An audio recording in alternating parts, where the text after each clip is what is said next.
তো আমরা কিন্তু আমাদের ওয়েবসাইটটাকে মোটামুটি মোবাইল ডিভাইসের জন্য রেডি করে ফেলেছিলাম, এবং এ পর্বে আমরা আরো কিছু ইন্টারেস্টিং বিষয় শিখব এবং আমরা সাইটটাকে রেসপন্সিভ করব। তার আগে আপনাদের আর একটা বিষয় সম্পর্কে একটু বলে রাখি যে এখানে আমরা দেখতেছি যে জাস্ট ওভারফ্লো যখনই আমরা এই যে ফ্লেক্স ইউজ করতেছি তার মধ্যে কেন ওভারফ্লো দেখাচ্ছে। তো এইটার একটু কাহিনী আছে। এটা হচ্ছে যে আমরা তখনই দেখতে পারবো যখন আমরা ফায়ারফক্স এজ অথবা সাফারি ব্রাউজার ব্যবহার করব, কিন্তু আপনারা যদি এটা ক্রোম থেকে ভিজিট করেন তাহলে কিন্তু এটা দেখতে পারবেন না। অর্থাৎ এই ইস্যুটা আমি একটু স্টাডি করেছিলাম, তো সেখানে দেখা গেছে যে এটা আমাদের শুধুমাত্র এই তিনটা ব্রাউজারের ক্ষেত্রে দেখায়। এখানে দেখতে পাচ্ছেন যে কোনো ধরনের কিন্তু ওভারফ্লো ইস্যু নেই, যেখানে আমাদের এই ইমেজ বা বাটন এইখানে প্রত্যেকটাতেই কিন্তু ওভারফ্লোর ইস্যু দেখাচ্ছে এখানে। তো এটা আসলে খুব মেজর কোনো ইস্যু না, এটা ব্রাউজারের বাগ আর কি। তো আমরা আমাদের কাজটাকে একটু সামনের দিকে এগিয়ে নিয়ে যাই, অর্থাৎ আমরা এখন এটাকে অন্যান্য ডিভাইসের জন্য একটু রেসপন্সিভ করব। তো এর জন্য আমরা প্রথমত জেনে আসব যে বুটস্ট্র্যাপ একটা যে ব্রেক পয়েন্ট আমাদেরকে দেখিয়েছিল সেইটা অনুসারে আমরা একটু আগাবো, কারণ এটা হচ্ছে সবচেয়ে জনপ্রিয় একটা ফ্রেমওয়ার্ক। তো এই ফ্রেমওয়ার্কে আমরা দেখেছিলাম যে তারা মিনিমাম উইডথ দিয়ে করেছিল। তো আমরা এখন যেহেতু স্মল ডিভাইস থেকে শুরু করছি, তো আমরা এক্ষেত্রে মিনিমাম উইডথ দিয়ে করলে আমাদের জন্য বেশ ইজি হয়ে যাবে। তো সেক্ষেত্রে আমরা এই জায়গা থেকে এটুকু সবই কপি করে নিছি, কিন্তু আমরা সবগুলো ব্রেক পয়েন্টে আসলে কাজ করব না। আর এটা অবশ্যই মনে রাখতে হবে যে আমরা যদি কাস্টম সিএসএস এর মধ্যে এরকম রেসপন্সিভ করি তাহলে সবার শেষে দিব। এটা আমরা তো পূর্বেও দিয়েছি। আর যদি আমরা আলাদা রেসপন্সিভ ডট সিএসএস ফাইল নিয়ে করি তাহলে অবশ্যই সেইটাকে এইচটিএমএল এর একেবারে এই যে ফাইলের সবার শেষে কল করতে হবে।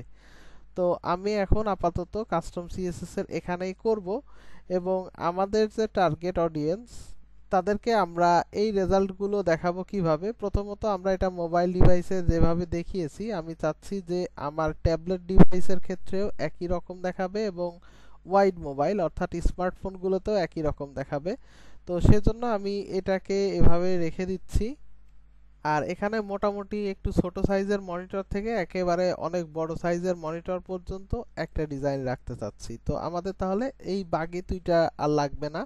কিন্তু আপনাদের যদি মনে হয় যে না আপনারা স্পেসিফিক কোনো এরকম ব্রেক পয়েন্টে কাজ করবেন, তাহলে সেক্ষেত্রে এই ব্রেক পয়েন্টগুলো রেখে এর মধ্যে আপনারা সিএসএস অ্যাপ্লাই করবেন। তো আমি আপাতত এই দুইটাতে আপনাদের অ্যাপ্লাই করে দেখাবো। একটা হচ্ছে 768 পিক্সেলের জন্য।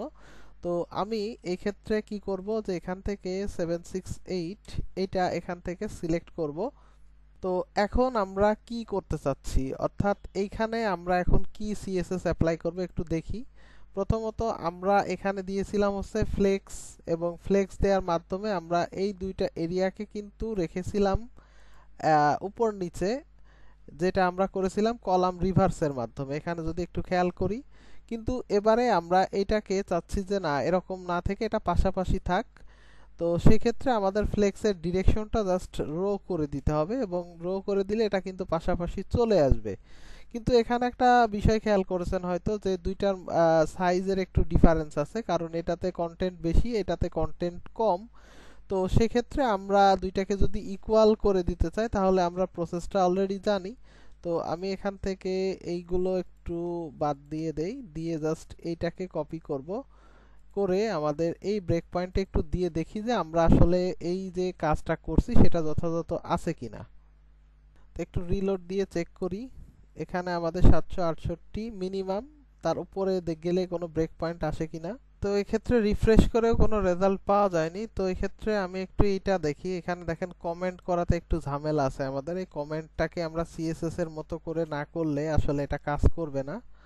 এটা আমরা একটু চেঞ্জ করে নিচ্ছি। এজন্য আমরা এখন যদি একটু চেক করি তাহলে অলরেডি কিন্তু এটা চেঞ্জ হয়ে গেছে। অর্থাৎ আমাদের এই সিএসএস ফাইলের মধ্যে কোথাও কোনো ভুল থাকলে কিন্তু এটার আউটপুট দেখাবে না। তো এটা মাথায় রেখে আমাদের কাজ করতে হবে। তো এখন আমরা যেটা করব যে এই দুইটা সেকশনের মধ্যকার যে দুইটা ডিভ রয়েছে তাদেরকে আমরা একটু সিস্টেম করে দিব। অর্থাৎ এখান থেকে হিরো এরিয়ার মধ্যকার যে ডিভ রয়েছে তাদের উইডথ দিয়ে দিলাম 100%। তো 100% দিলে এখন দেখেন এটা পাশাপাশি চলে এসেছে এবং এটা 50-50 সুন্দরভাবে অ্যারেঞ্জমেন্ট হয়ে গেছে। তো এটা গেল এই সেকশনের কাজ, অর্থাৎ আমরা ট্যাবলেট ভিউতে এরকম দেখাতে চাচ্ছি। সেক্ষেত্রে আমরা যদি স্পেসের একটু কম বেশি করতে চাই সেটা করতে পারি, অর্থাৎ এই ক্ষেত্রে আপনি এই যে প্যাডিং যেটা ব্যবহার করেছিলেন স্মল ডিভাইসের ক্ষেত্রে, এখানে প্যাডিং এর পরিমাণটা চাইলে বৃদ্ধি করতে পারেন। অর্থাৎ এখানে প্যাডিং মনে করেন উপরে নিচে হচ্ছে 40 পিক্সেল, আর লেফট রাইটে দেখা যাচ্ছে যে 15 পিক্সেলের জায়গায় আপনি 20 পিক্সেল দিয়ে ট্রাই করতে পারেন। তো অনেক সময় দেখা যাচ্ছে এটা একটু লোড হতে সময় নিতে পারে, এটা একটু খেয়াল রাখবেন। আর এখানে যদি আপনি দেখতেছেন যে এখানে ভ্যালু চেঞ্জ করার পরে এখানে ভ্যালু চেঞ্জ হচ্ছে না, তো সেক্ষেত্রে আপনি কি করবেন, এখান থেকে এসে একটু ভ্যালুটা চেঞ্জ করে দিয়ে ট্রাই করবেন, তাহলে আপনি আউটপুটটা বুঝতে পারবেন। তো এখানে দেখেন স্পেসিফিক ভাবে কিন্তু প্যাডিং টপ আসলে 43 এখানে পাচ্ছে না, এটা কেটে যাচ্ছে। তো আপনার এইটার কারণ হচ্ছে যে আমরা এখানে এই যে প্যাডিং টপ বা মার্জিন টপ আলাদাভাবে কোথাও মেনশন করিনি। তো যাই হোক, আমরা এটা 40 রাখছি আপাতত। 40 রেখে আমরা এটা আপডেট করে দিব আমাদের সিএসএস ফাইলের মধ্যে। তাহলে আপাতত এটুকু ঠিক আছে এবং আমরা এখন নেক্সট পার্টের দিকে খেয়াল করব। তো এখন দেখেন মোবাইল ডিভাইসে এটা সুন্দর ছিল একটা একটা করে, কিন্তু এখন আমাদের এই ডিভাইসের জন্য কিন্তু এটা খুবই বেখাপ্পা লাগছে।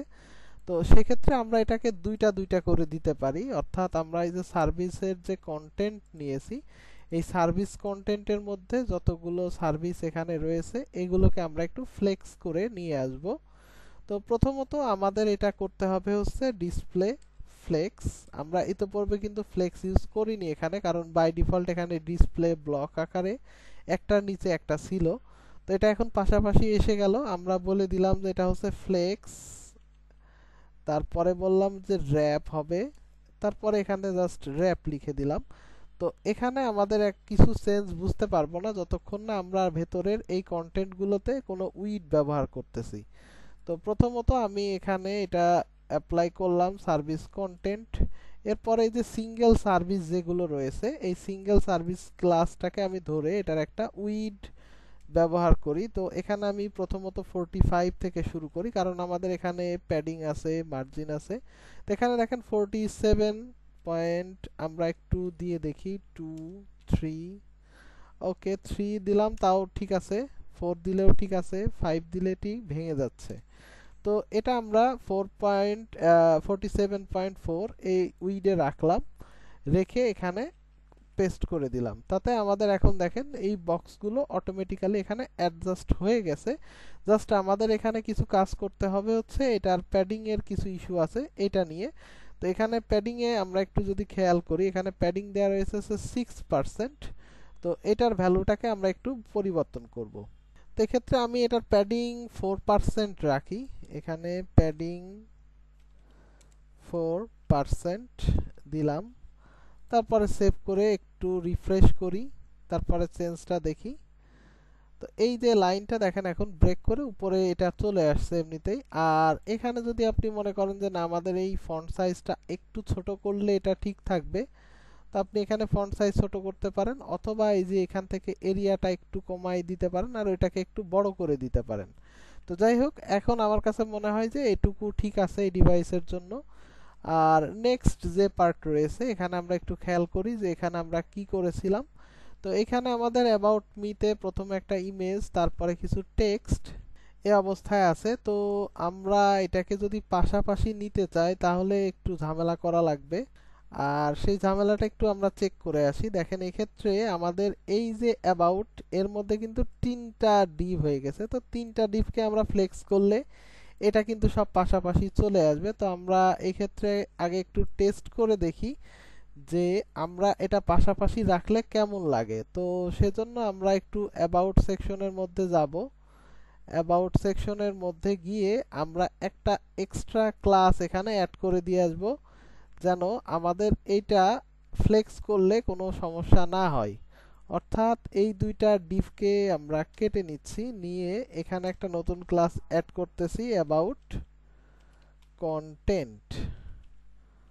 তো অ্যাবাউট কন্টেন্ট ক্লাসের মধ্যে আমরা এখন এই দুইটা ডিভকে পেস্ট করে দিয়ে আমরা এই কোডটাকে রিফ্রেশ করতেছি। তো সেই ক্ষেত্রে আমরা এখন অপশনটা পেয়ে যাচ্ছি যে অ্যাবাউট কন্টেন্টকে যদি আমরা ডিসপ্লে ফ্লেক্স করি তাহলে এখন এটা দৃশ্যমান কেমন লাগে সেটা বুঝতে হবে আমাদের।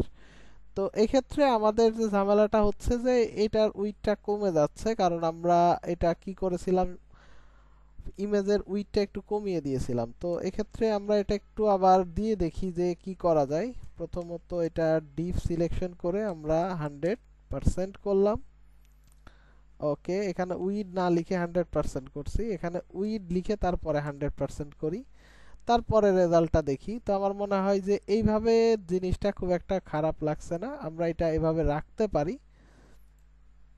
তবে আমাদের এই ইমেজের উইডথটা একটু বড় করে দিতে হবে, না হলে বেখাপ্পা সাইজ লাগছে। তো এই ক্ষেত্রে আমি দুইটা সিএসএস কে কপি করে নিচ্ছি, নিয়ে আমাদের সিএসএস ফাইলের মধ্যে এসে এখানে প্রথমত এটা দিলাম, নেক্সট এটা দিলাম, তাহলে এটা পাশাপাশি চলে আসছে। এখন আমাদের এই ইমেজটাকে একটু সিলেক্ট করতে হবে এবং এটার উইডথটাকে একটু বড় করে দিতে হবে। তো এই ক্ষেত্রে আমার মনে হয় যে 90% 85% রাখি, অ্যাবাউট লেফট ইমেজটাকে রেখে আমরা কাজটা শেষ করি এখানে। তো এখানে প্যাডিং ট্যাডিং যা আছে সব আগের মতোই থাকবে, জাস্ট এখানে ইমেজের সাইজটা একটু বড় করে দিলাম। এখন আসি পোর্টফোলিওর কাজে। এখন পোর্টফোলিওটা দেখেন, এখানে আমরা ইমেজটাকে ফুল উইড করিনি, কিন্তু আমাদের যে এই যে হভার ইফেক্টটা এটা কিন্তু উইড 100%। তো এটা 100% হওয়ার কারণে এটা কিন্তু এই কন্টেন্ট এরিয়ারও বাইরে চলে যাচ্ছে। তো সেক্ষেত্রে আমরা যেটা করব, প্রথমত আমরা হচ্ছে এই যে পোর্টফোলিও কন্টেন্ট যে ক্লাস রয়েছে এটা ডিসপ্লেটাকে সুন্দরভাবে ফ্লেক্স করে দিলাম। তো এখানে ফ্লেক্স করে দিলে কি হচ্ছে দেখছেন তো, মোটামুটি এই যে আমাদের ভেঙে গেছে, সবগুলো এক জায়গায় চলে আসছে। তারপর আমরা বললাম যে এটা হচ্ছে ফ্লেক্স র্যাপ হবে, কতটুকু ফ্লেক্স র্যাপ করব আমরা হচ্ছে র্যাপ, এবং এই র্যাপের কারণে আমরা এখন কি করতে পারবো, উইড দিলে এটা কতটুকু উইডে এটা ব্রেক হয় এটা ঠিক করতে পারবো। তো এক্ষেত্রে আমার হচ্ছে সিঙ্গেল পোর্টফোলিও হচ্ছে ক্লাস, তো এটাতে আমি উইড নিচ্ছি হচ্ছে 45% আগের মতোই। তারপরে এটাকে আবার একটু টেস্ট করব, 47.4। ওকে, আমার মনে হয় এটা আগের মতোই কাজ করতেছে। জাস্ট আমরা কপি এবং পেস্ট করব। তো এক্ষেত্রে আমাদের আর কোনো সমস্যা নেই, মোটামুটি এখানে আমাদের হভার ইফেক্ট সবকিছু পারফেক্টলি ম্যাচ হয়ে গেছে। এখানে আমাদেরকে কন্টাক্ট ফর্ম নিয়ে যদি চিন্তা করতে হয়, এখানে কন্টাক্ট ফর্মের ক্ষেত্রে আমরা উইডটা একটু কম রেখেছিলাম 48.4। তো আমি এটা উইডটা একটু বাড়ানোর চেষ্টা করে দেখি যে এটা করতে পারি কিনা। তো আমি এখান থেকে একটু চেঞ্জ করি 5, 7, 9। ওকে, এটা 9 পর্যন্ত ঠিক থাকতেছে, তাহলে আমরা একটু 49 দিয়ে দেখি, তারপরে 2, দ্যাট মিন্স 49.1। এটা দিলে আমাদের এটা ঠিক থাকবে, অর্থাৎ এই ছোট বড় হবে না আর কি। তো এখানে আমরা জাস্ট কোডটা দিয়ে এখানে উইডটা রেখে দিলাম, তাহলে আমাদের মোবাইল ডিভাইস এবং ট্যাবলেট ডিভাইস ডান। অর্থাৎ এখন আমাদের কোনো ভিজিটর যদি এই যে 768 পিক্সেলের নিচে চলে আসে, তখন সে কি করবে, আমাদের এই যে যে মেইন ডিজাইনটা আমরা দিয়ে রেখেছি সেটা পাবে। আর অন্যথায় মনে করেন যে আমাদের এই যে বর্তমান যে ডিজাইনটা দিলাম এইটা পাবে। তো যাই হোক, এটা আমরা ফিক্স করব একে একে। আর এখানে কিছু ইস্যু আছে যে আমরা এখানে কিন্তু আগে থেকে ফ্লেক্স করে রাখিনি, যেমন এই যে এই সেকশনটা কিন্তু আমরা শুধুমাত্র এই ব্রেক পয়েন্ট এসে ফ্লেক্স করেছি, যার কারণে এখন আমাদের এই সেকশনগুলো কিন্তু এইটা প্রায়োরিটি পাচ্ছে। তো এটা আমরা নেক্সট পর্বে শেষ করব এবং ফিক্স করে ফেলবো। তো সে পর্যন্ত সবাই সাথেই থাকুন।